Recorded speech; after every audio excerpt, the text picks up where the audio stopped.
বন্যায় প্লাবিত পাকিস্তানের উত্তর ও মধ্যাঞ্চল, তলিয়ে গেছে পাঞ্জাবের বেশিরভাগ গ্রাম ও কৃষিজমি, আশ্রয়হীন হাজারো মানুষ, এমনকি নিহত হয়েছে কয়েকশো। ৩ বছরে দ্বিতীয়বার এমন ভয়াবহ বন্যার কবলে পাকিস্তান।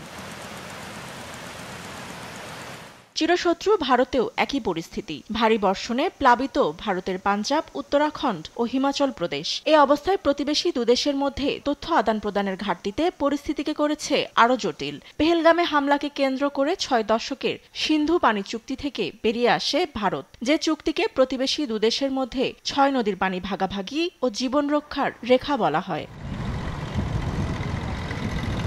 গেল মাসে পাকিস্তানের পাঞ্জাবের এক ফেডারেল মন্ত্রী অভিযোগ করেন পানিকে অস্ত্র হিসেবে ব্যবহার করছে নয়াদিল্লি। আরও বলেন সতর্কবার্তা ছাড়াই বাঁধের অতিরিক্ত পানি ছেড়ে দিয়েছে। তবে এ নিয়ে ভিন্ন মত দিয়েছেন কিংস কলেজ লন্ডনের ভূগোলের অধ্যাপক দানিশ মোস্তাফা। তিনি বলেন ভারত নয়, জলবায়ু পরিবর্তনই পাকিস্তানে বন্যার আসল কারণ।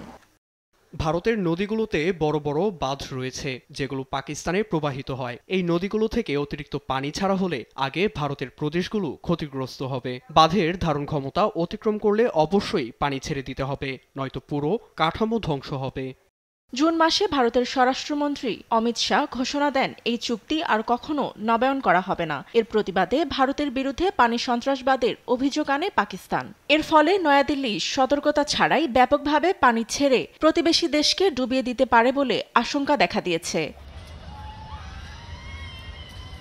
যদিও গেল ২ সপ্তাহে ইসলামাবাদে অবস্থিত ভারতীয় হাইকমিশন মানবিক কারণে সীমান্তে বন্যার ব্যাপারে কয়েক দফা সতর্কবার্তা দিয়েছে। ফাতেমা তাসনিম, নিউজ ডেস্ক, দেশ টিভি।